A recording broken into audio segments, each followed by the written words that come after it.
and welcome to another episode of the Miles Offside podcast, where we talk a little bit of football and a whole lot of nonsense. My name is Oscar Puente, also known as Footy from Afar, and with me, as always, are my co-hosts, quiz wizard Chuck Bailey and super producer Ian Stimson. Ian, I just saw that in a tweet you're not going to be returning to Barcelona next year. Is that accurate, or what's going on there? Is this the Jazz Lounge edition? What's going on here? Well, the good Dr. Emily is like literally still asleep. Like she hasn't gotten up for work yet, so I'm just trying to keep the volume down for at least the first like little bit of the podcast. She needs to get up. It's late. She's late. Nah, she works from home on Friday, so she sleeps till like fucking 10 minutes before like it's time to log on for work. You know what I mean? So like she'll be asleep for a little while. I don't know if you guys can hear the white noise machine in the background. She sleeps with the white noise machine on, so like. Right. So you're going to be talking like this throughout. Great. For at least the next 15 minutes, yeah. But look, if I get really quiet, you can actually hear the white noise machine. Like if down the hallway, watch out. This is not good. This is not good content. On an audio medium, you're going, listen to this white noise. No, listen. It's right there. Whoosh, whoosh, okay. Whoosh. Can you hear it? You can hear it in the background? Yeah, because we've got nothing to talk about, and it's been such a slow fucking news week in football as well. So Lionel Messi, huh? Lionel Messi not staying at Barca. Have you guys been keeping up with all the drama since yesterday? Yeah, so obviously Barca put out a statement. Bit weird that no players have said anything about Messi yet, which arouses some suspicions. He is in contact with PSG. No one cares. And I've seen this morning, apparently he's got a 3-year deal offered from the City Group with 2 years in Manchester and then a placement year in New York. He's going on tour. Why not? Hey, every great player retires in MLS for at least a season. You know what I mean? Like it's the way to go. It's what all the cool kids do. It's where the money is. Well, yeah, indeed. At least he's not going straight to Inter Miami, you know, from the go. What do you guys think? You think he's actually going to play for City? If he does, that's lights out, man. Like, honestly, let's just watch them crush the entire league. I'm honored at that point. I don't want, I don't see what it achieves him going to PSG. Like, apart from, obviously, money and whatever, but, like, I look at that in Liga and I'm like, yeah, I don't care. I really don't care. He kind of becomes an irrelevance, as it were. I'd much rather see him in the Premier League. That would be amazing. That would just be incredible. Even if it effectively kills competitiveness in the league? I mean, I agree, to be honest. I just want to see him. So, like... Look, man, when Lionel Messi's in town, you bend over and you open up and, like, dude can go to town. Like, let's go. You know what I mean? Like, honestly, it would put the title race probably out of reach for Chelsea, despite all my talk in the previous episode, during the preview episode. But, I mean, Lionel Messi in the Premier League would be sick. Like, I'm the one that was, like, all for their Super League because, like, I just want to see the best players playing every weekend. So, you know, I'm not going to then turn around and be like, no, not Lionel Messi at my rivals. Like, bro, I get to watch Messi. It's fucking awesome. I'll remember that when he buries 3 past Chelsea. And to be fair, no, I'd be happy if he tore apart Palace. I'd just be like, yeah, this is nice. People would be there, just like all wearing. I mean, we're wearing red and blue anyway. Maybe he gets confused. Maybe he scores an own goal. Who knows? Sets up Benteke. Yeah, that Messi Benteke link up. Do you think Lionel Messi knows that Christian Benteke exists? Like, do you think he's aware of that human being? He's fucking colossal, so yes. like Messi doesn't know every footballer in the world. Surely he'd like the backup striker at Crystal Palace is not someone on his radar particularly. I mean, he has a room which has all the shirts he's collected, and one of them is who's the guy for West Ham, the Argentinian player that's just sitting there like almost in the middle. Fuck, what's his name? Lanzini. There's a Lanzini shirt like right in the middle of his whole collection. It just looks really weird. So maybe he might know Benteke then. Could do. Did Benteke play at the junior division in Argentina at all, or? Yeah. He played for the Argentinian youth system via the DRC on the way to Belgium. Yeah, I was going to say, from Belgium, yeah. All right, well, that's enough banter. If you are joining us for the first time, thank you. We're very happy to have you. Welcome aboard. We are 2 Americans. Nope, we are 1 American and 2 Brits. Right, who mostly try to talk the Premier League, but often fall off track, get distracted, and whatnot. But we're gonna take this episode a little bit different because it's still the season preview. I haven't had any games yet. So Ian, why don't you tell the people what we're going to be doing today? So this week is our annual FPL special. Despite some of us having a checkered past with FPL, it is how we coalesced as a podcast originally. And so, yeah, we're going to do our annual FPL special, run through some questions from our Patreons. You can get involved on patreon.com/milesoffsidepod. And, we're just going to do a bit of an FPL preview, having done our Premier League preview last week. Yeah, and actually, while we're on the subject of FPL, for any particularly studious FPL managers out there, we do have a Patreon tier called the Stats Robot Level, where I have a couple of spreadsheets that I made with my, nerdy math stuff and my predisposition towards formulas. That's pretty useful stuff. We have one called the Player Quality Index, which I'll be using to sort of guide at least my answers for questions today. As far as it basically rates coming into the season who are the best players to pick up based off of a few different variables other than just sorting by points or even points per match.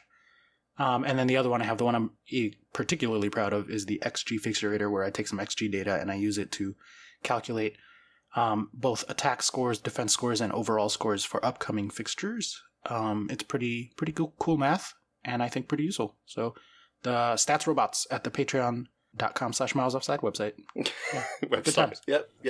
Right, website directly to the address bar. Look, fuck off. It's 7 a.m. and I haven't had coffee yet. So I know, you're doing well, mate. And at a lower Patreon level, you can just get me and Chuck talking shit about your teams on a weekly basis. So, How much do they have to waste for that? That one's $5, and I think for $2 you can get on the Slack, and we'll just do it via text. Stats Robot is $5? No, Stats Robot is $8. Do you want to, because most of this, you don't even play FPL anymore, so while me and Ian do a bit of preamble, do you want to go make yourself a coffee? It's fine. I don't mind. We can talk through our teams and do stuff. So, Ian, do you want to talk through a bit about your history as you are reigning FPL champion of the podcast? Blah, blah, blah, blah, blah, oh, wow. Whatever. Did that hurt?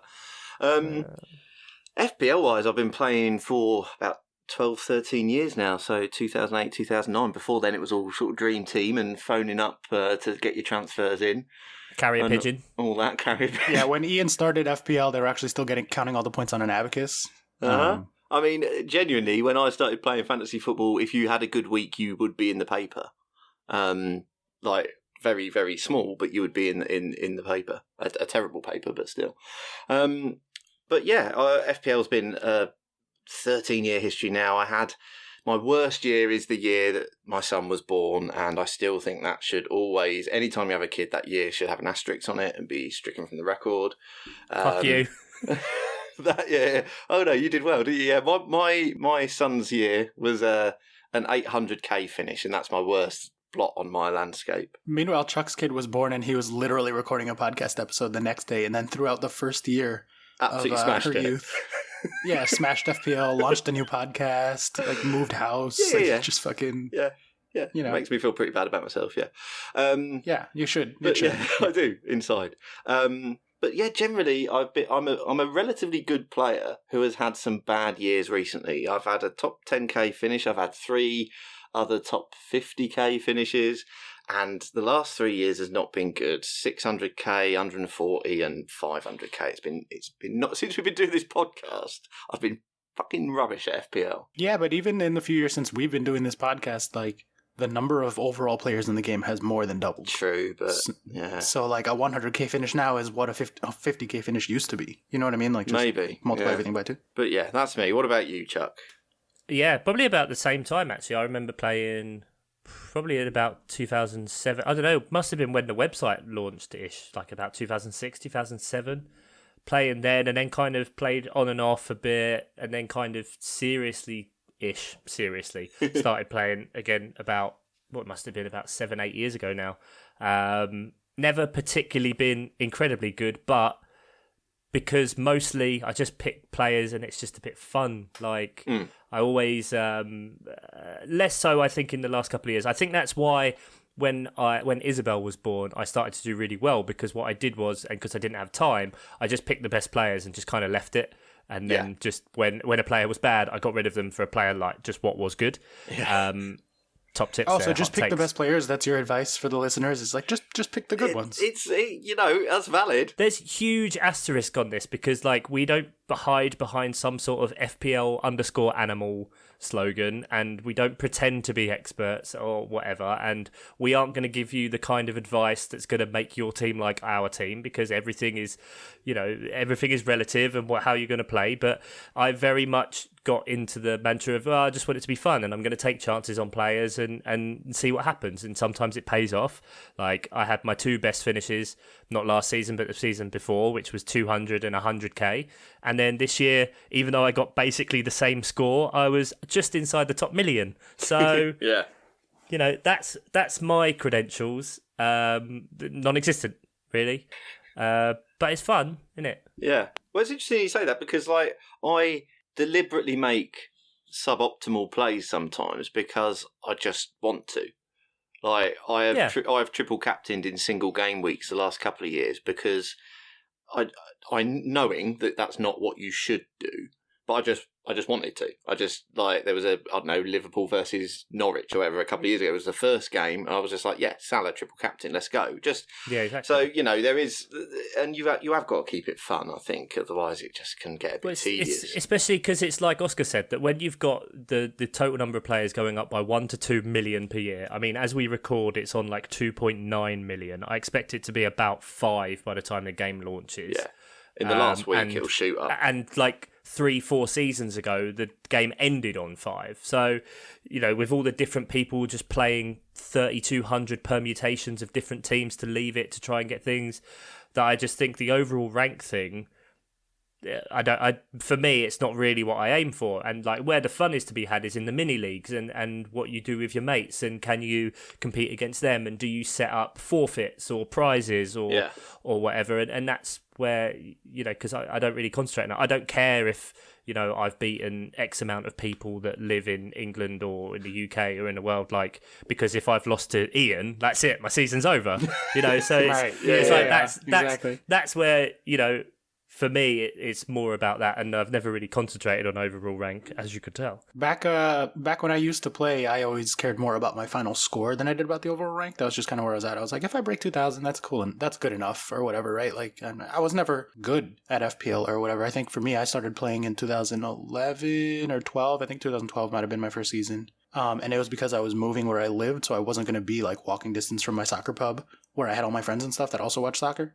So I was like, I got to find something to like do. And FPL was kind of a natural way to do it. I never liked it because it's not like American fantasy. So when draft started being more popular, that's kind of my speed more so, which you boys are trying to draft out this year. That'll be exciting. We'll talk about that at some point. But yeah, I mean, FPL is definitely like an interesting way. I guess I should give a little like 2-second primer for American listeners who don't know how FPL works. FPL is soccer fantasy, but unlike American sports, people can all own the same player. So it's much more like trading stocks. So you have a budget, you buy players at a price. You can pick any player. There's no like, they're not locked in because someone else has them. And then the prices of those players goes up and down over the course of the season. You buy them, you sell them, you buy them, you sell them, and then you try to get points that way. Which is a really interesting, I think, fantasy sort of setup. But I never liked it because their scoring system is too simple. It's all goals and assists. Yeah, it gets a lot of stick, but there are other games out there that do more complicated things or whatever, and there's a reason why this one is the most popular, not just because it's official, but because it's simple, it's easy to grasp, it's a good entryway. If you want to go off and use other websites, I mean, we used Fan Team last year and we all gave up after a few weeks just because it was horrible to use. Or there are some people that set up like there's Champions League fantasy or Bundesliga fantasy, which rewards different kinds of actions, not just goals and assists, is a bit more comprehensive. But as an entry-level game, I think that's why it is so popular, and we go back to it year in, year out. Yeah, I think it hits the sweet spot of maintenance in that you can just look at it once a week if you want, and do your transfer, set your captain, set your team, job done. You don't have to obsess about it as much as some people do. So in that respect, it hits a nice sweet spot. I think they could make the scoring more complicated, without messing with that. They could easily make the scoring, weight it a bit more with things for defensive midfielders, for instance, or whatever, who are just completely, you just don't pick them in FPL. So that's actually probably a good place to transition then. Yeah, I see on the rundown sheet you have like vague plans for the season and formations and stuff. So I think the first, maybe like one thing to say is like defensive midfielders. Like, are they going to factor into your formation or your season? Are they just like, are there any defensive mids that you think are going to be worth picking up? Like, talk a little bit about the different positions and stuff like that. I think, with defensive midfielders specifically, unless there's someone, I mean, not even really defensive midfielder, I guess, but someone like Jorginho becomes okay because he's on pens. But other than that, you wouldn't touch anyone like that. So it's just a non-position, really. For your midfielders, you're always looking for people who are going to get into the final third, going to get into the box. That's the only thing you're interested in. Defenders these days, you're looking at fullbacks nearly all the time. You will go for the odd centre back if they get themselves up for corners, so as they can score the odd header. But really, you're looking at your Trent Alexander-Arnolds, who likely going to get a lot of assists from getting themselves forward and down the flanks. Yeah, and forwards, I mean, they literally only score points for goals and assists. There's no extra clean sheet points. There's nothing extra. So you're just looking for people that get in the box and might occasionally get an assist as well. That's all you're looking for. So while the scoring is simplistic, it is entry level in a couple of ways there, which does make it nice. I just think it's the maintenance of it that keeps it in that sweet spot. So tell me about this year then. Like, is the prices all came out now? Like the initial preseason prices. I think you guys probably have your teams already going. I know the Patreons do. Like, is this going to be a year to invest in forwards? Is this going to be a year to like go big at the back? Like, how are things looking up for this season? What's like your planned formation? Let's say. So it's interesting this year, especially with prices, because it seems like they've all been kind of truncated to the middle. In previous years, you'd have tons of 4 million defenders, which is obviously the lowest for them. Quite a few 4.5 million midfielders and 4.5 million forwards. But there's a bit less of that this year. And as well, at the top end, there aren't too many super premium players. You've got like Sterling is 11, KDB is 12, Kane is 12, Bruno is 12, and Mo Salah is 12.5. And then I think Mane's up there as well. But then after that, Son is at 10 and everyone down. So I think a lot of the time where you're going to spend big this year is kind of in the midfield, and there's a hell of a lot of value to be had in the forward line. Pretty much every permutation of team I've seen doesn't have any premium forwards. Well, I mean, there aren't any, but yeah. You're looking at Callum Wilson, Ollie Watkins, Ivan Toney for some people, Patrick Bamford, Calvert-Lewin, they're kind of at 8 million, so the top end of that. Michail Antonio, a bit popular as well. Danny Ings, now that he's gotten to Aston Villa, those kind of seem to be, most people have 2 if not 3 of those, and I know I do. What about you, Ian? Do you think, are you with Chuck on that? Is it going to be like spend your money in the midfield, go for budget up front? Or what are you looking at this year? What do you think is like a good general strategy, at least pre-season going into the season? Yeah, I think it's been a bit of a gift, really, the fact that you at the minute, as it stands, Kane is still a Spurs player, and Christ knows what's going to happen. He's certainly not going to be playing game week 1, so you can just ignore him. And then your only other premiums, as Chuck says, are not really goers. You've got Vardy, 10.5. That seems a bit excessive when he's going to... That's insane for someone his age. Well, that's exactly. So much it's his money. age and the fact that he's going to start dropping off both in minutes and performance. It's written. That's what happens. For context for American listeners, you get 100 to start. So you're spending over 10% of your budget on Jamie Vardy. Like, yeah, that's insane. when you've got to pick a squad of 15 players. So it's a sizable chunk. You've got Aubameyang for 10 million. No one's going to touch him after the season he had previous. So Adam might. Probably. So, it's, that's been a bit of a gift, really, because you have no choice other than to make a relatively value-tastic front line. So then you've got money to spend elsewhere. I think this year you can be as flexible as ever in your formation. I mean, when we get to our teams, I'll sort of go through what I've done. But I think there are numerous different ways you can pick your formation this year. I don't think it's set in stone. Do you ever actively, because it's come out more and more in the last few years about, I'm going to play 3-5-2, I'm going to play 4-4-2, this, that and the other. Do you ever consciously think that when you build your team? Or like what's the logic for you overall at the start of the year? What are you looking for overall from your squad? So I always make the assumption... Because I really want to know so I can get better. So I always start with the assumption that most weeks I'm going to be playing with 3 defenders. So then you're just looking at 3-5-2 or 3-4-3. And often that problem gets solved for me by whether I can find one of those absolute basement level players, price-wise, who will play. Basically, it was something that I think Lego Mane tweeted about last year, about where if you take players for defenders like the 4 millions and for midfielders and forwards the 4.5 millions, if you can find one of those that is playing, there's no reason not to have him in your team, because that's the minimum you can spend on a player. That's essentially free, so from that point of view, this year there's no 4.5 million forwards you can rely on to start. So whereas there are at least one, maybe more 4.5 midfielders that you can rely on to start, and I'm still only talking about for your bench basically. So because there's like Billy Gilmore, possibly Brownhill for Burnley, Basuma, although I'm not going near Basuma again. For Brighton, say no more. That can probably start. Then I would put them in my team, thinking they're going to be my benched attacker the vast majority of weeks. So for me, that puts me then into a 3-4-3, and then I look at what else I can do. Most weeks, my bench is going to be 2 defenders and Billy Gilmore or whoever I choose for my 4.5 midfielder. Yeah, I think that's kind of how I do it. I always look to try and get, because I know I'm probably not going to be starting defenders over my strikers most times. So I'm always going to look to have a forward line of 3, unless then there's a midfielder that can overtake. So I'm normally, without intending to, my teams are naturally set up for 3-4-3 or 3-5-2.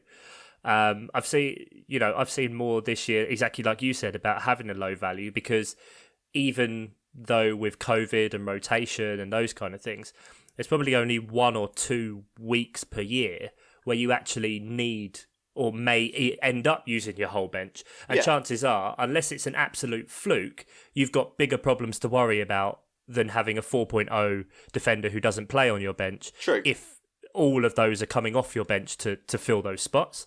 So this is kind of the year where I've consciously, at the minute I've put in a 4.0 defender, Manquillo. No idea if he's going to play or not. Mm-hmm. Not really that bothered. He's going to sit on my bench. That could, though, change exactly like you said into a Billy Gilmore. And Billy Gilmore could be there as the person who isn't really going to play, because the difference between a 4.0 and a 4.5 is quite big.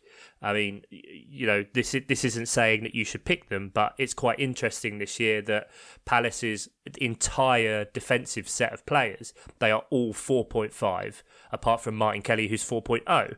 And there are going to be lots of teams like that. Pretty much all the promoted teams are very similar.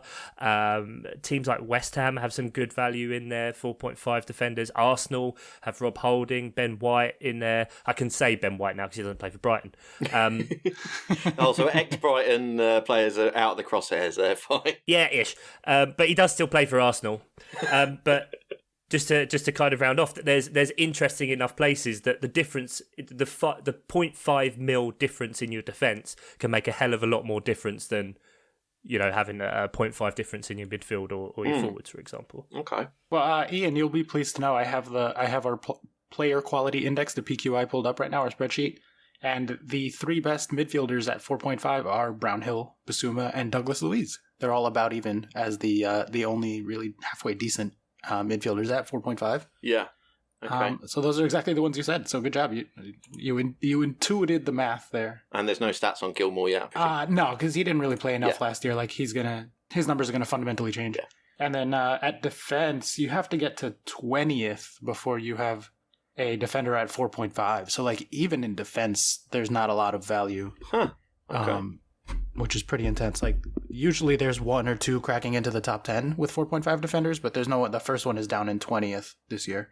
But then that real outskirts of your team isn't going to be what you're looking for value for, and they're going to rotate in. Chances are. So, for example, if we go through, we could start talking about our teams. Not that it means much. There's still a week and a bit of the season. There's still a lot of transfer speculation. I, for one, know at the minute my team is set up that I'm kind of banking on Lukaku-ish. Because I think he's probably, if he comes to Chelsea, he's probably going to come in at about 11.5. I have Bamford up front. I have 3.5 million in the bank. Done. And then I'd be happy with where my team is at right now. So pinch of salt. But I've got 2 playing goalkeepers. I've got Guaita and Areola, because Areola's gone to West Ham. Really decent keeper last year for Fulham, makes a lot of saves. And also just performed really well on other metrics. We said the post-shot XG differential per 90, he was top last year for Fulham. So, I think that's a good signing for them. And they don't have their attack, West Ham's attack especially. I said before about Michail Antonio, he is their only striker, the only player that can play striker for them. So, and they haven't really bought anyone yet. So that'll be interesting there. My back line is then, I have Trent Alexander-Arnold. Like I said before, Javier Manquillo, who's a 4.0. I then have 3 4.5 mil defenders, which at the minute is Loughton at Burnley, Tyrick Mitchell at Palace, and Luke Ayling at Leeds, because I think he's good value as well for 4.5. Then my sure, he's crushed my fan tracks a couple of years in a row. Like, he's really creative, so he has a high percentage of high chances of assists and stuff for sure. Yeah. And then I have Mo Salah. Normally don't start with Salah or even really pick Salah a lot because he generates a lot of chances but is quite wasteful as well. But I've got him in there. And then the rest of my midfield is Jota, Mount, Buendia and Jack Harrison. So again, a bit of balance there as well as kind of targeting a couple of early fixtures. My front 3 is Ollie Watkins, Patrick Bamford, as I said, and Jeff Pedder's favourite, Ivan Toney. So, you've gone Bruno-less. I have at the minute, just because. So I had him in. Oh, again, all of this is pinch of salt and is open to change, of course. But at the minute, the only reason I took him out was just because of where. Obviously, he came back a little bit later. He probably will play, but then obviously there was all that news of a bit of a COVID outbreak at Man United, and so just kind of leave it for now, just in case something happens and I don't get to change my team before and then he's out or some other news, whatever. So he can always go back in again. But I would like to have another premium, but for me, it's also kind of spreading a bit of the money around. It's interesting though, because even though you've gone Bruno-less, when you read out your midfield, I was like, cool, that sounds nice. I did think that sounds like a decent midfield, even though you were leaving out Bruno. Is that left with? Did you say you're leaving money in the bank for Lukaku at some point? So I've still got 3.5 million in the bank at the minute. So you've not even really spent that money yet, then? No, but this is literally, that's what I've played around with today. I was thinking about Kai Havertz. I had Kai Havertz in my team from the start, but I think Oscar will agree that if Lukaku comes in, he's pushed back. He's not going to play striker alongside him, and the Ivan Toney up front is kind of the calculated risk in there. The same, Buendia is obviously, he's been in the league before, has great fixtures. Aston Villa are investing heavily. So he's a bit of a risk, but less so. But I feel that with the rest of the team around, you've also then got to have one of those players or 2 of those players potentially. I can see the logic as to why, Championship player, he's gone from League One to Championship to Premier League. Is it a step too far? We said on our preview pods about Brentford in general. Is it a step too far for them? But, worst comes to worst, you ditch him for a 4.5, reinvest the money somewhere else, or drop to Timu Pukki, whatever. Who knows? Wild card out. It's early days. Well, exactly. Yeah, you've got that wild card to use all the time, haven't you? So, yeah. Right, should we go through mine then? Let's have a quick look at yours and let's see what's happening. So yeah, mine is different. A couple of similarities, but different to yours in that I have gone with Bruno. So that keep that in mind when we sort of go through it. But so goalkeepers, I've gone Sanchez and Brentford's keeper Raya. That's just a save points thing, basically. Clean sheets aren't the be all and end all when it comes to a goalkeeper. Sanchez might have picked up an injury, so it's one to watch. But yeah, Sanchez and Raya. My 3 main defenders I can see going with for most of the season. I've got Ben White, Arsenal, Reece James, Chelsea, and Trent for Liverpool. And the 2 that will, I say will be benched. I quite like rotating, so I've got Ayling as well. Like you say, his underlying numbers are brilliant. And Veltman for Brighton as well. So then midfield is Bruno, Salah, who I just don't think you can avoid going with Salah. Just if he bangs, it's going to kill your rank. I mean, I know you're not bothered about overall, but it is going to kill you. He's nearly 50% owned. I mean, again, it'll be more than that when it goes. That could change. Yeah, probably. Yeah. You're still looking at a lot of auto picks, I reckon. But yeah, anyway, I've got Mason Mount and Rafinha, who was one of my only successes last year, was getting him in before he went crazy. He's such a good player to watch. I love him, and he's 6.5 is a great price for him as well. And Billy Gilmore, who will probably be on my bench most weeks, but who knows? And then that's left me with a little bit scant on funds for the front three. I've gone Bamford. I keep switching between Bamford and DCL, Calvert-Lewin, to be honest, but I've gone Bamford for now. Antonio, who, I mean, you could move into Ollie Watkins. The signing of Ings worries me slightly about Watkins. So, and like you say, with West Ham at the minute, he's their only striker, so he's playing every game, isn't he? Until his leg explodes. Well, until he's injured. Yeah, exactly. Again. Yeah. And I've only got 6 million left, so I've had to go Pookie. I would have loved to have gone Tony, but as it stands, I've gone Pookie. So most weeks probably a 3-4-3, but ultimately with Gilmore, Ayling, I think I've got more flexibility formation-wise than I've ever had if I stick with this. I think I could play 4-4-2. I could play, I could play 4-5-1 if it fixtures made it necessary. Gilmore's going to get 2 points most games, let's face it, because I don't think Norwich are going to get many clean sheets even, so you won't even get many bonus. But he's a player who's 4.5 and will score points, so occasionally I could play him if I was desperate. But yeah. So, question for you guys then, just because I know Chuck has some money to set aside, but like not heavily invested up front, and Ian, you also said you're not particularly heavily invested up front. Lionel Messi comes into the game on Monday, and he comes in at like 13.5. We just delete this episode. Everything changes. Just delete it. Everything changes. Do you blow up your team completely to get him in? Almost. I will 100% say now that if Lionel Messi joins Man City and goes into FPL, he will be in my team and my captain every single week. Every single week. And then I'll just have a decent vice captain. Yeah, I would fully come out of retirement from FPL just to be able to like have a season where I had Lionel Messi in my fantasy team. Like, yeah.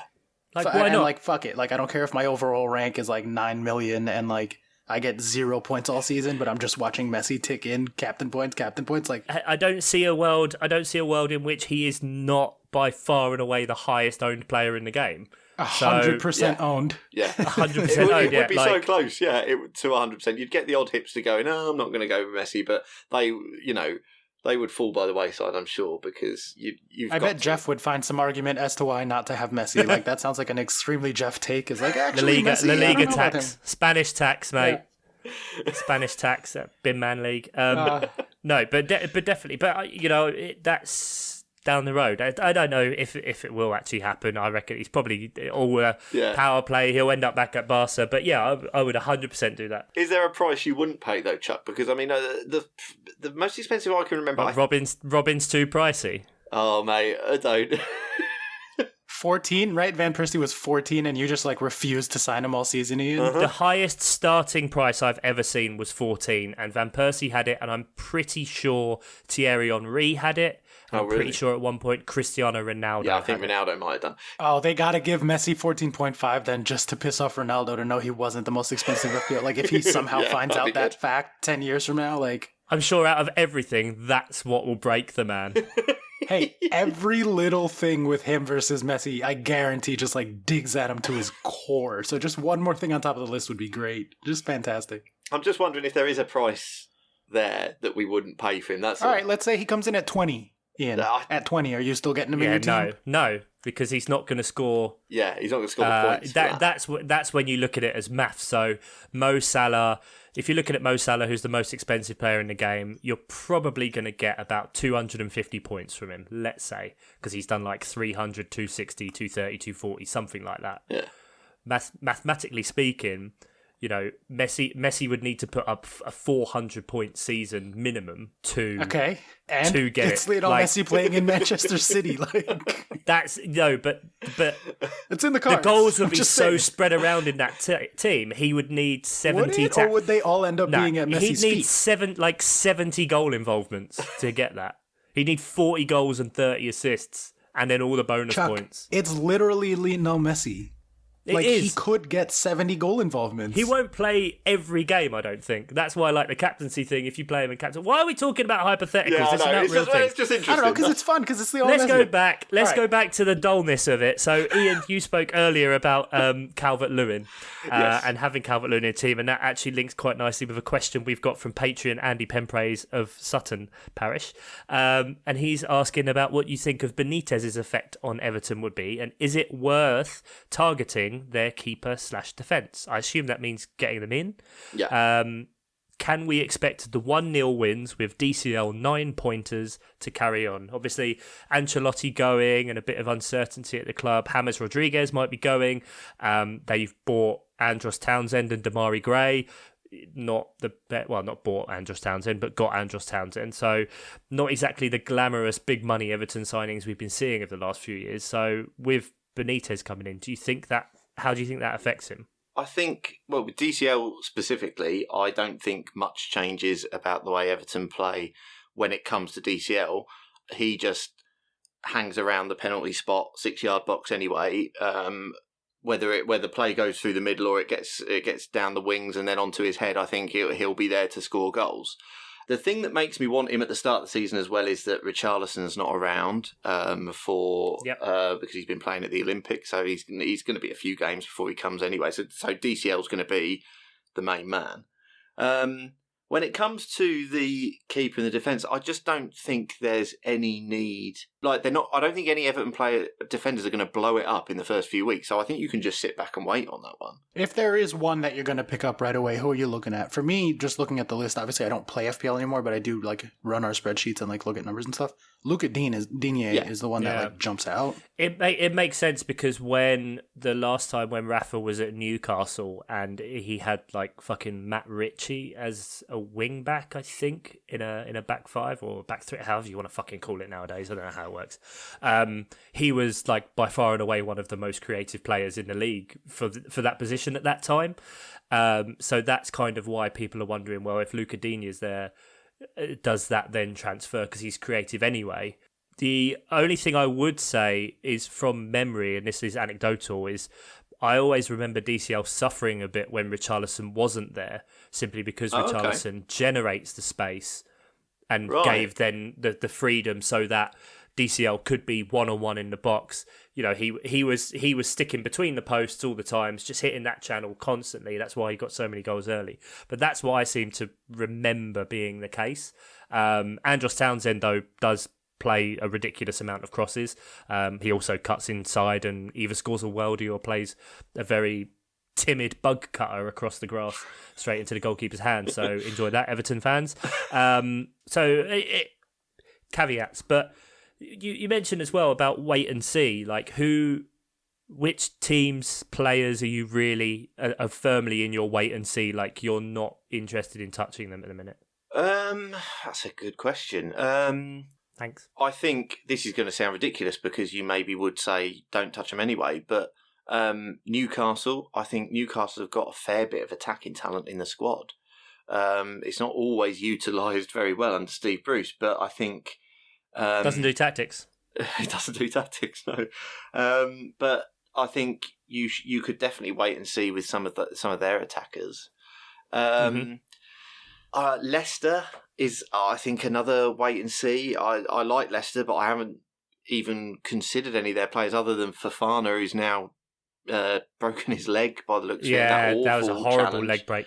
In a fucking pre-season game. Yeah, just ridiculous. But yeah, so Leicester are someone that I think you can just wait and see on all their players. And I think there's ample chance that Vardy or Iheanacho or Daka or Maddison, if he stays, I don't know, could come out. But there's just no reason to lump on straight away, in my opinion. What about the bigger clubs? Are you are either of you taking a wait and see approach to, like, for example, City and Chelsea? Both of them are going to rotate like crazy this year, or?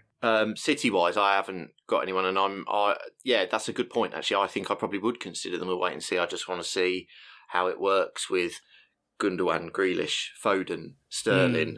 I just want to see Messi and Kane up front. Yeah, I just want to see who's preferred. I think you could go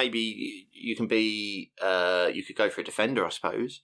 I wouldn't have any problem going for Cancelo. I did do a couple of drafts with him in, but then I found that I was making Cancelo my premium defender, and I thought I could do better with Trent or whatever. So it was, I think. But I could go Stones instead of James, I suppose, but I haven't. So I'm putting Man City in the wait and see category. I suppose that's a good shout. Yeah, there's something to be said with so many of their players coming back late that like a Cancelo, a Mahrez that have played through pre-season, not done too much international football. Like now would be the time to take maybe a less of a risk on what's known as Pep Roulette. Yeah. I did have Grealish in my team until this morning. I don't know what the move to City does for him. I'd like to think you don't spend £100 million on a player's release clause to then have them ride the bench so much. And he has been training with Villa at the minute, whereas I'm not sure on players like Foden because they've had a knock, or Sterling, what his situation is. So yeah, it's an interesting one. But yeah, it's quite funny that at the minute neither of us have any players from the team that we think is going to be the best in the league. Yeah, so yeah, true. Probably fix but that. It makes sense. Like other than KDB, I can't think of anyone. Yeah, and I mean, I guess even in defense, actually, Pep rotates like fucking crazy. Like other than KDB, I don't think there's anyone who's like a season lock for City, at least. Chelsea, there's more going on there, but like his centre-backs, by and large, it's rotating between Diaz, Stones and Laporte. Occasionally, Ake gets a run in there, but not much in the league anyway. In the Cup, a lot of the time, they were running like Laporte and Ake, which they can do, and that's not a bad partnership to have, And Zinchenko's always coming in and out. Like there's a lot of rotation back there. Yeah, and playing more advanced. And there's something to be said for Cancelo as well. He doesn't just play as a fullback. They often move him up into the midfield. And not that formation necessarily means much in a Guardiola system. Speaking of positions, though, Alan Saint-Maximin moving from a 5.5 midfielder to a 6.5 million forward. Oh, what the annoying! Fuck? Why don't they want us to have nice things here? I don't know. It just makes him until he becomes 15 goals a season. It makes him unpickable, and that's annoying. But this is what I don't get. Is like the whole winger/forward thing being midfielders, but then some of them being a forward. Like, how is Alan Saint-Maximin more of a forward than Mo Salah or Sadio Mane? Yeah. Or it's just a bit weird. Well, certainly Sadio Mane too, especially towards the tail end of last year with Firmino really losing a bit of pace. Like he was dropping deeper, playing almost more of a 10 role, and Mane was like their main striker tactically. Or Jota starts in that role. Either, their front three oftentimes last season was Mane, Jota, Salah.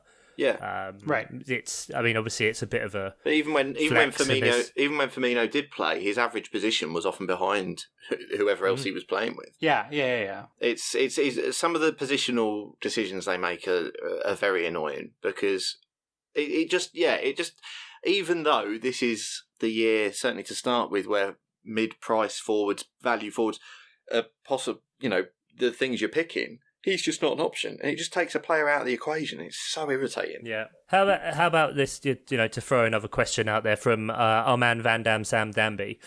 He's asked kind of a broad one, which kind of we've touched on a little bit, but we can nail down something here. So Sam's asked, who do you think the best fifth defender, fifth mid and third forward is? And who are your season keepers in each position? So we're looking at both spectrums then, both the budget and the season keepers. The low end and the high end, or what you're kind of willing to go for. let's decide first on where is the cutoff for a third forward, a fifth mid, and a fifth defender. Like, is it at 4.5 for defenders? Where do you set the price at for mids, for forwards? Like, where would you say the cutoff is for being considered? So I wouldn't have a fifth defender above 4.5 million. Oh, absolutely, yeah. I wouldn't have a fifth midfielder probably above 5. Okay, good. That's what I had done. What about the forwards? That one's a little trickier. I have it set right now cut off at 6.0, but there's not much in the data set there. Do I go to 6.5 with forwards? Like, what are you guys thinking in terms of like the best way to spend the cheapest forward that you can get?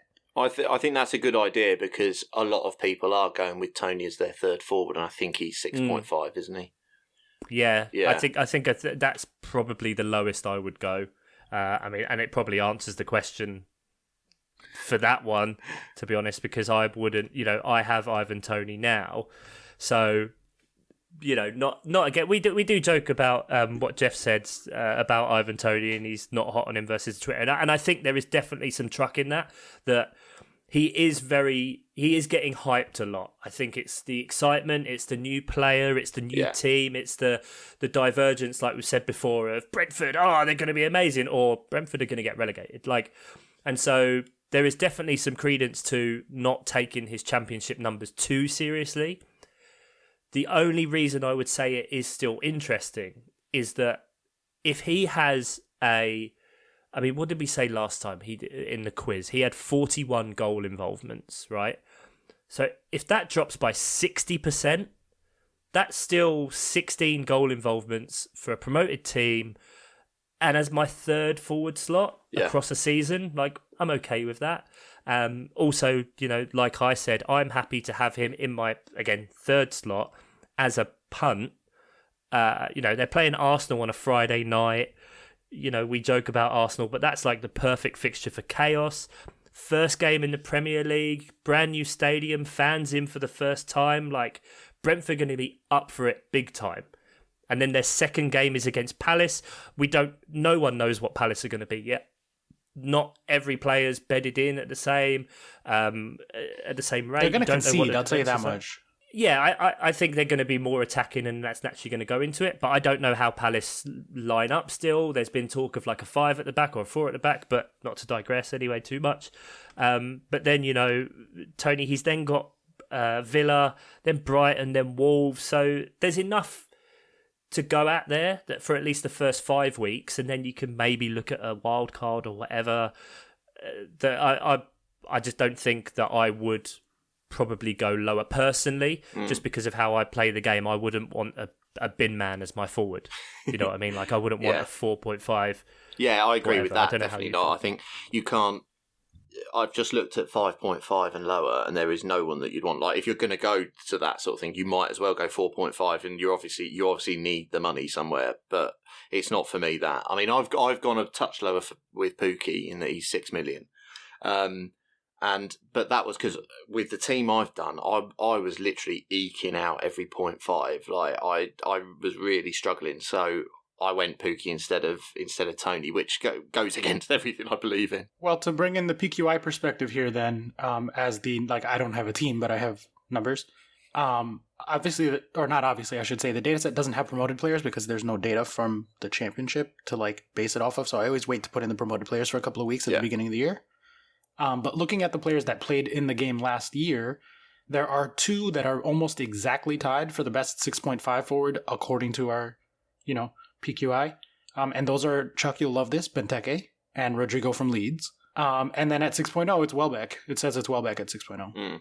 So those are kind of the ones you're looking at. All right numbers, but I wouldn't want to go with the Brighton striker. No, and he's injured. Nah. The Benteke one is it's fantasy football. It's not about what you feel about these people in real life.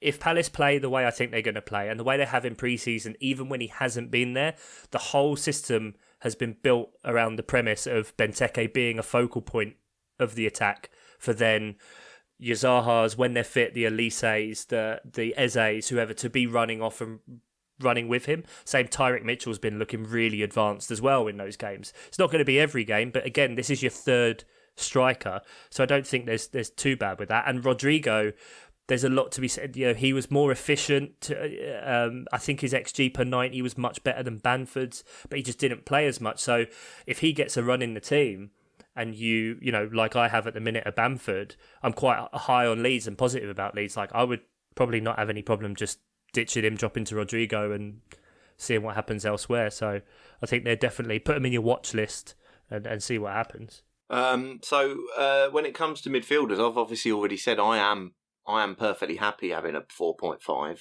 as long as they play. That's all I require from them. And I was squeezing every 0.5. So I've gone proper basement for that. Who's your cheapest midfielder? You had quite a strong midfield, didn't you? My cheapest midfielder at the minute is 6, but that'll probably change. The problem is once you get to, like you said before, your 4.5s, your 5.0s, you're looking at holding midfielders. You've got Højbjerg, who was the highest points with 107, who's 5 million. Then you've got Declan Rice, Wilfred Ndidi, Bissouma, Dendoncker, who very often sits in the defence. Don't know if that will change.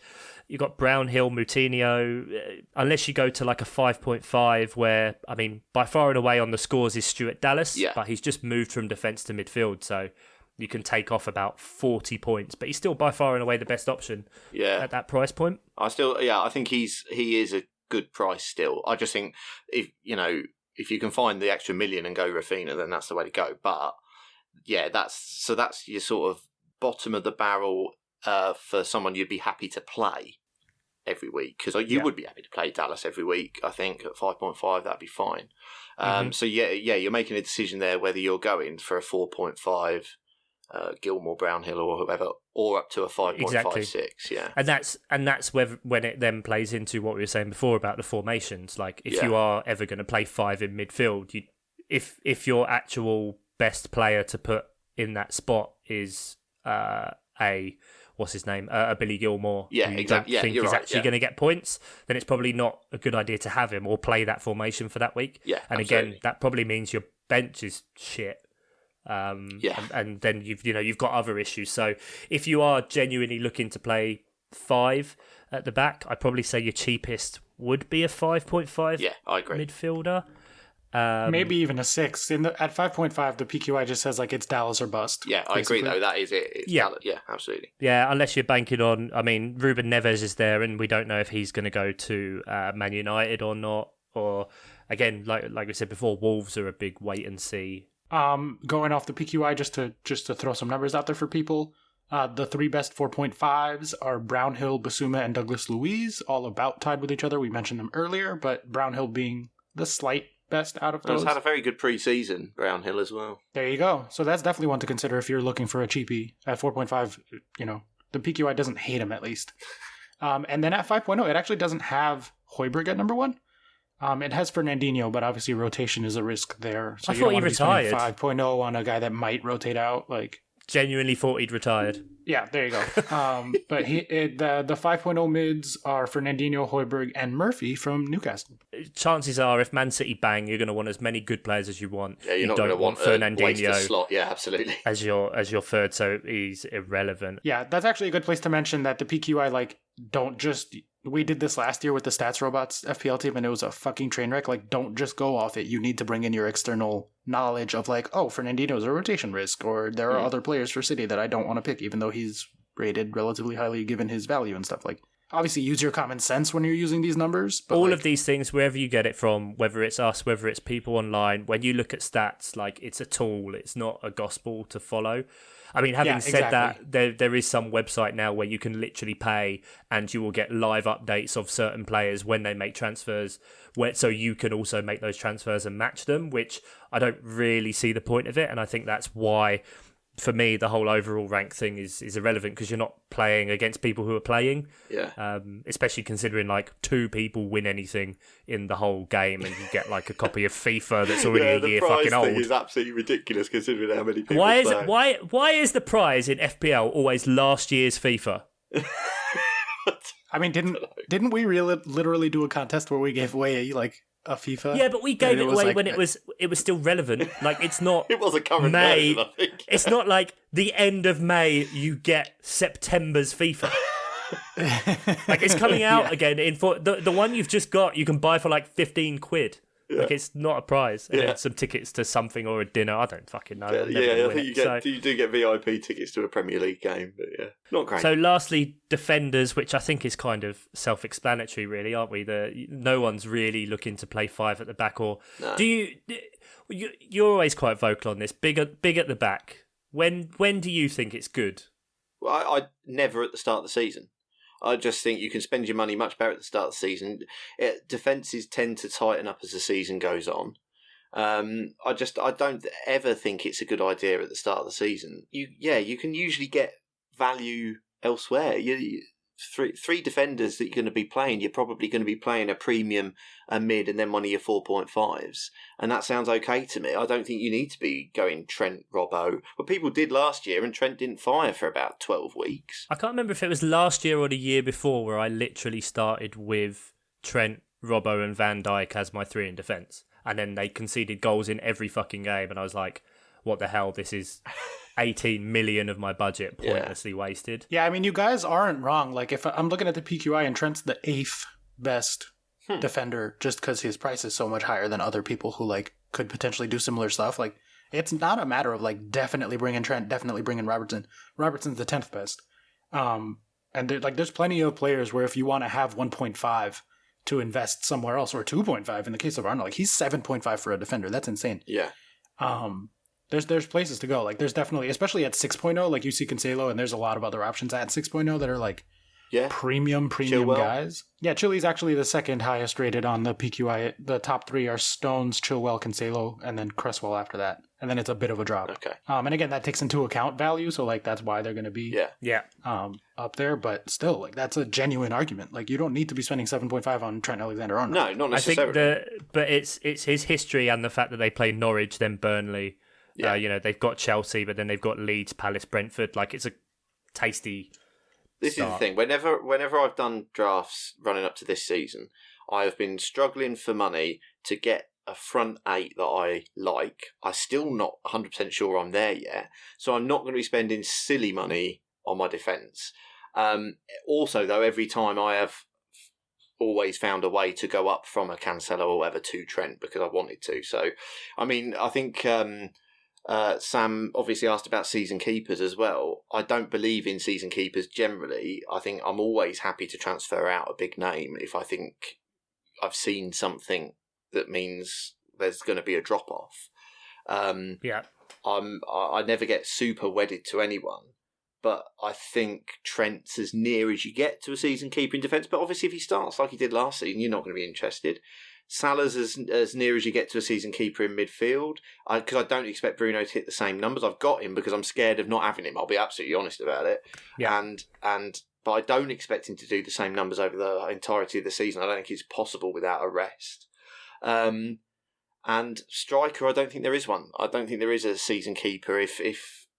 Even if Kane was at Spurs and happy, or at Man City and happy. Oh, see, I would rather get Kane if he goes to City. Well, exactly. I think if he goes to City, he's going to have a lot more productive of a season. I would, if City land like a definitively number 1 striker, whether that be Kane or Messi or someone surprising and that no one saw coming, like that would be a season keeper for me, 100%. But then I suppose what I was about to say is then you're just waiting for an injury. But I suppose obviously anyone could get injured, so that stops them being season keeper status. But. I don't think there is one in the forwards, and I think Trent and Salah are as close as you get. Yeah, exactly. And you've got to use. This is where you use your knowledge and looking round outside as well. And chances are, like, a 12.5 million player, like you're putting a lot. 12.5% of your entire budget is in that one player, and if you've got them in your midfield and you're not looking to potentially captain them, like we all say it every year that you could just do it, but like if Salah gets what you expect his points to be, 230, 240, 250, and you just captain him every single week, you've got 500 points of him. That's a quarter of Oscar's usual target, or whatever. You know what I mean? Like, and then my target is not an ambitious target, for the record. No, it's not. It's really not. But it's a starting point. That you've got to aim for something. But it's also trying to extrapolate that logic. If you genuinely think and stick to your guns and believe that, for example, Ivan Toney is a 20-goal-a-season player, right? And so over 38 weeks, you're expecting those 20 goals to happen. So if he gets 5 goals in the first 3 games, well, now he's only going to get 15 over the next 35. So it's a bit easier for you then to drop them with a run of form. And it's how you want to use that and play. Do you zig when other people zag? When someone's having a bad run of form and everyone drops off, can you look at the underlying numbers and say, oh, actually, they're just a bit unlucky here. I can get some value and jump ahead that way. Yeah. Yeah, and for the non-particularly statistically inclined there, what you would want to do is do their expected goals minus their actual goals. If that's a positive number, then they are underperforming, and if that is a negative number, they are overperforming, and so kind of go from there. We kind of spoke as well. Andy asked another question about premium defenders, so we kind of answered that a bit. People seem to be favouring Liverpool, but is there merit in going for City and Chelsea? I mean, anytime you can spend 7.5 for a defender on the 7th best defence in the league, like, you gotta go for that, obviously, right? You piss taker. He's just presenting facts. It's a fair point. And sometimes we go blind and we think about these things. You just go, yeah, Trent, because we know what he can do, not necessarily. That's what it is. It's a punt at 7.5. The FPL prices always have a tail too. Like, the Liverpool players are going to be overpriced for a couple of years because they were so good a couple of years ago. Yeah. And the Chelsea players this season are going to be underpriced because, like, they weren't that good for the first half of last season. The Chelsea's FPL tallies last season wasn't great, but, like, those young guys are going to be premium in a couple of years. So, like, if you can get a Mason Mount for, like, 6, like, that's absurd. Or whatever. I don't know how much it costs, but, like... You use the logic like we said. So we said in the preview about actual teams, we think Tuchel's going to play simple, congest it all up, get a 1, maybe a 2-0 win, lock it down. That's how they're going to play with COVID. If that's the case, then, your Chelsea defence and maybe even Mendy in goal at 6.0, although that's a bit not sure. That's a stretch. There's value there, especially if you've got Chilwell and James who are also creating and able to lock it down. Try to use everything holistically to see how that team's going to play and where you're going to spend. If a team is only scoring 1-2 goals a game, is there much point in having a 10 million striker unless they're the person that's scoring every goal? That then leads into Andy's final question. Fuck me, Andy, you're a bit greedy. Is Callum Wilson being overlooked? Now, 7.5 million, plays for Newcastle. He's going to score 30% of their goals, but 30% of 30 isn't that great.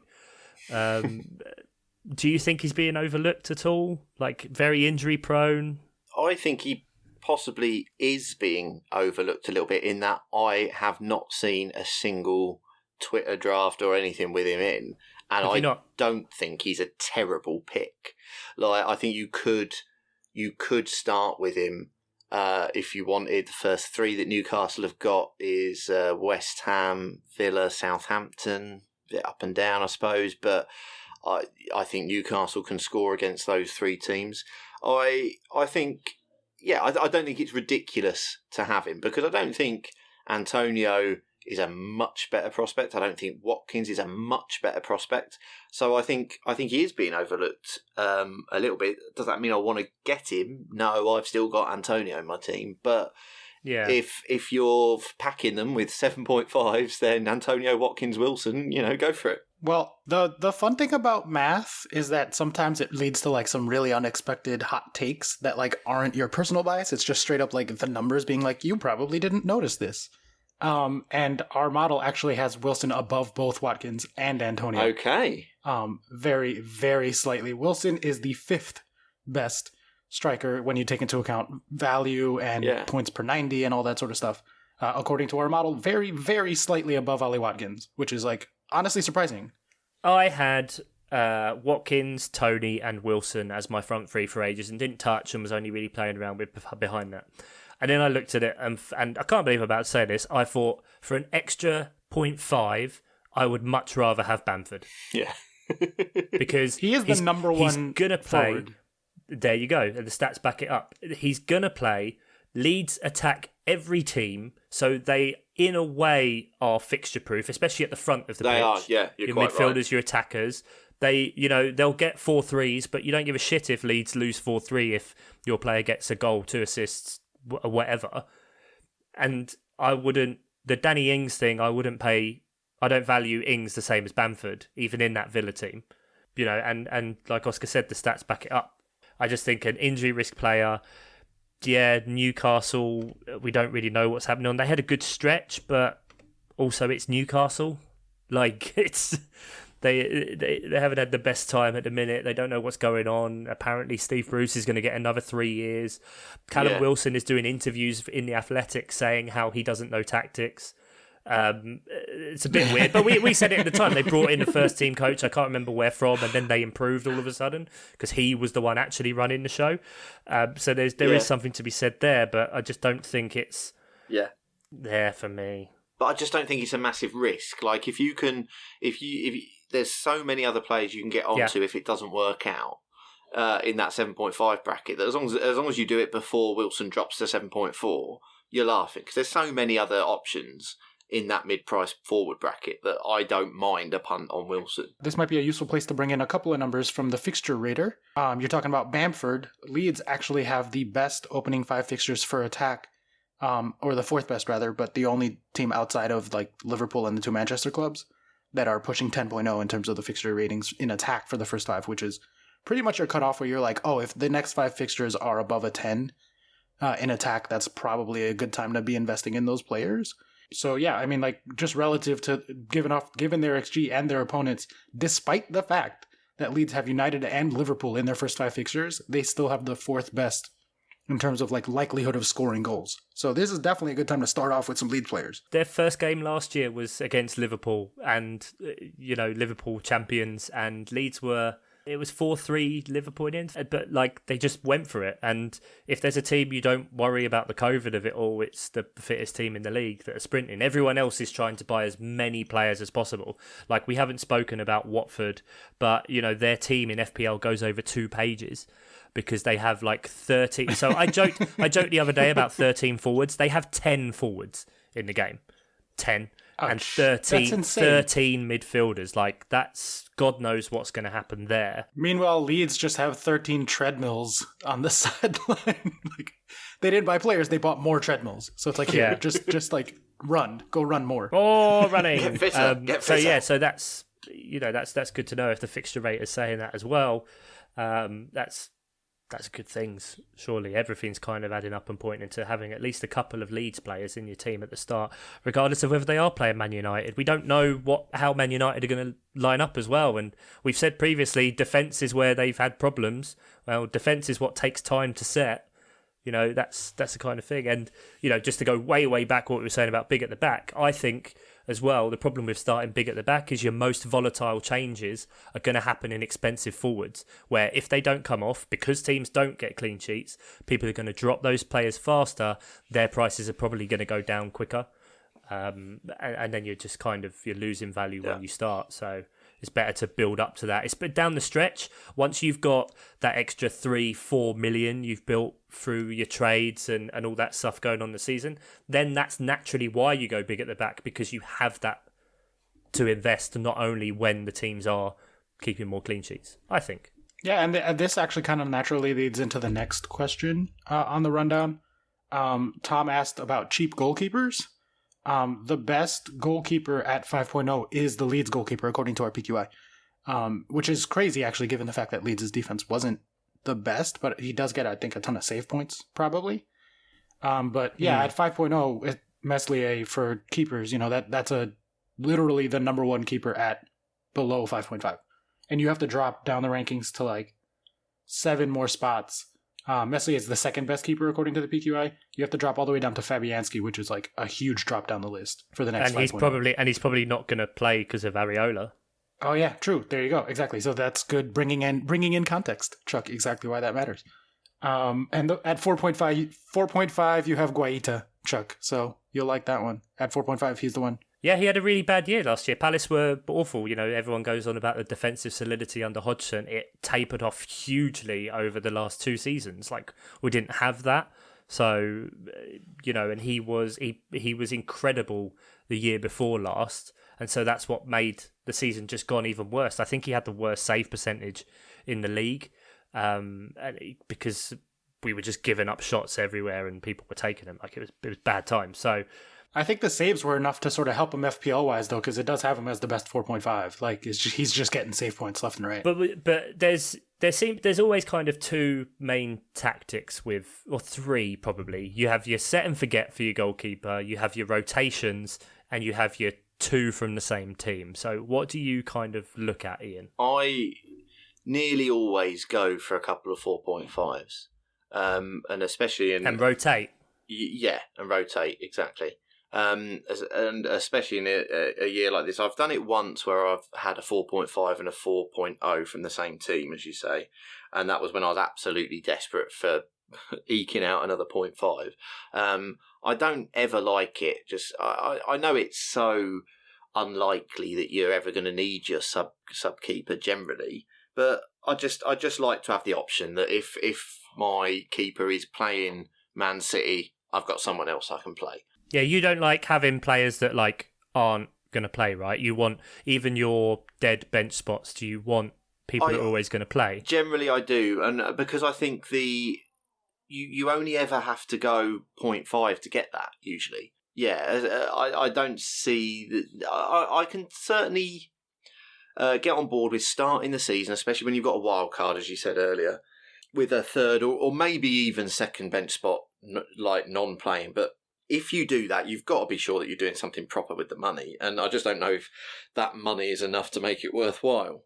Keepers, I've definitely done. I have definitely done a premium keeper before in the past, but I don't think you get anywhere near enough value out of it. It's funny you say that because literally and like far and away, the best player in FPL, according to the PQI, is a goalkeeper. It's Martinez. Like, there's Martinez no better was, place to invest your money. Yeah, Martinez was a stats busting goalkeeper, because he was 4.5 and he just did absolutely brilliantly last season. I don't expect him to do quite as well this season. I don't expect anyone to match it. That's modified based on this year's price as well, isn't it, Oscar? Like, it takes into account... It is modified for this year's price. Last year's points, this year's price. And keepers consistently are a good place to put money.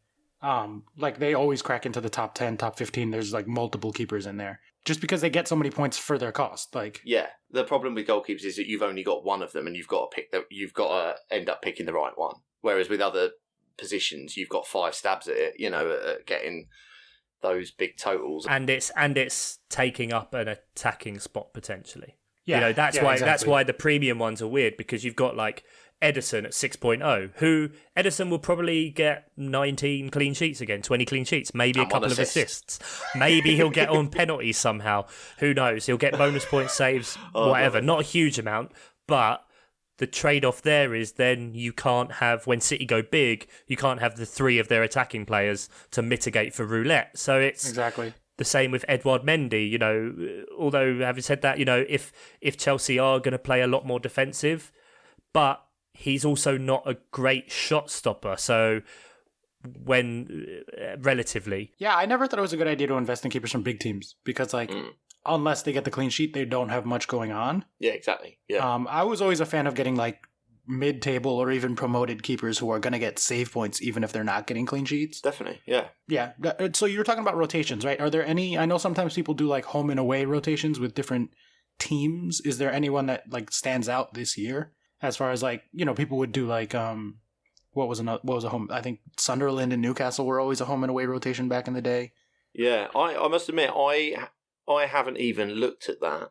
I've got Brentford and Brighton's keepers, and it just looks like for the first 5 fixtures at least, I'll be able to play them against Burnley, Watford, Villa, Brentford, Wolves. That seems okay to me. I mean, I could probably look into that deeper, nice. But I honestly don't. I honestly don't think it's worth overthinking that. Just pick a couple of 4.5s. When you're looking at those kind of things and rotations and you're planning and people go like, oh, this is what you get for the first 12 game weeks. Like, you'll have wildcarded. There's by no 5. point planning that far ahead. I know it's goalkeeper, so you're not necessarily going to do anything, but it's like, at the minute, Martinez is 5.5 and he's 40% owned in the game.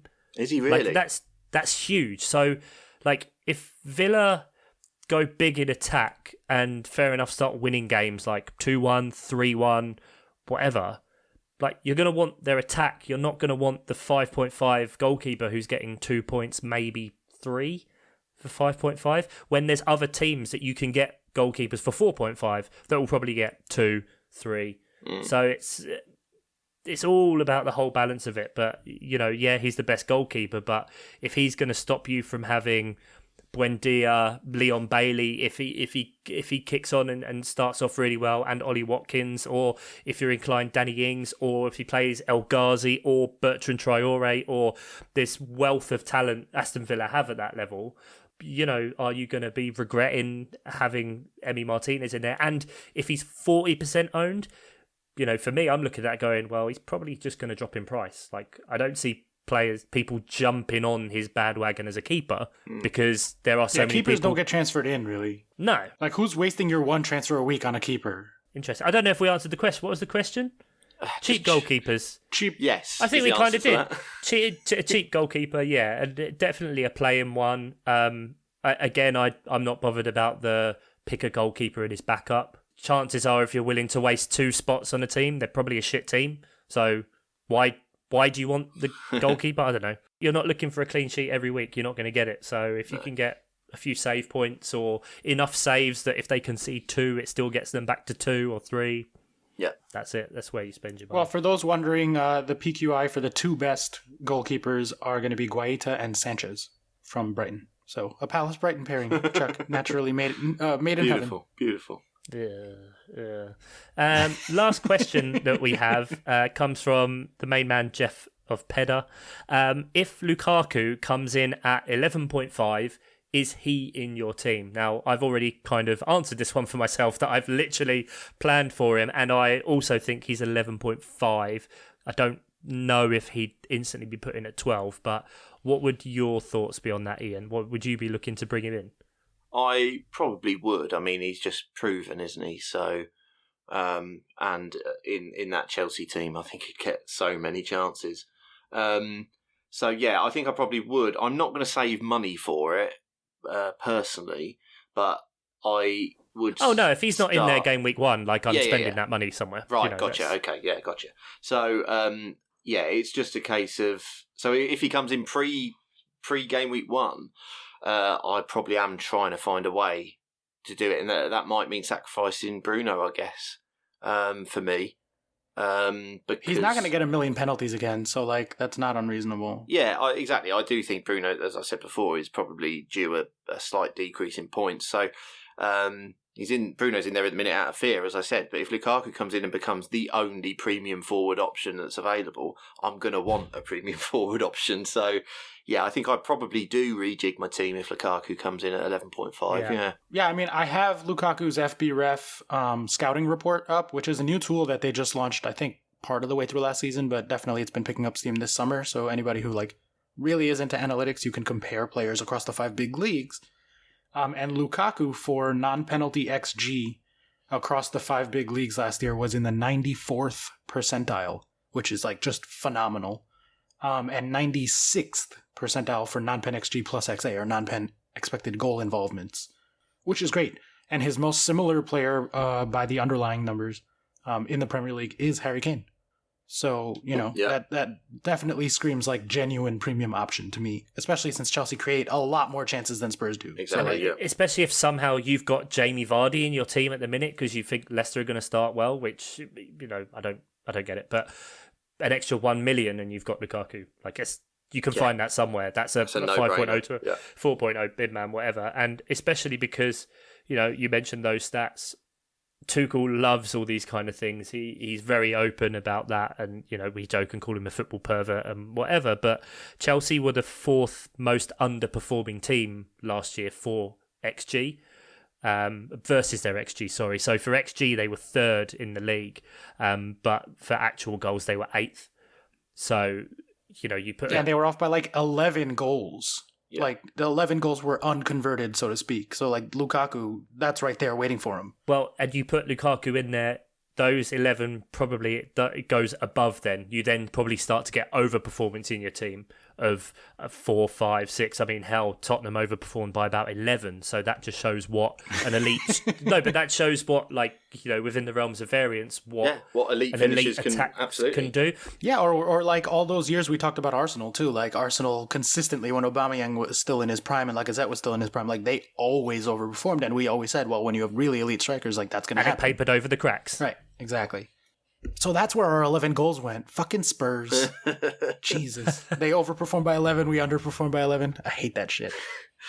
Right, so I guess all that's left to say, other than we'll quickly go through the opening fixtures before we go, but if you get yourself to patreon.com/milesoffsidepod, then you can get access to all of these Oscar patented stats and the formulas and stuff that Oscar's, even though he doesn't even play FPL, lovingly creates for our patrons. Also, we are doing for the FPL Patreon League, if you're in before January the 1st this year, there's going to be a £50 prize for the winner of that Classic League as well.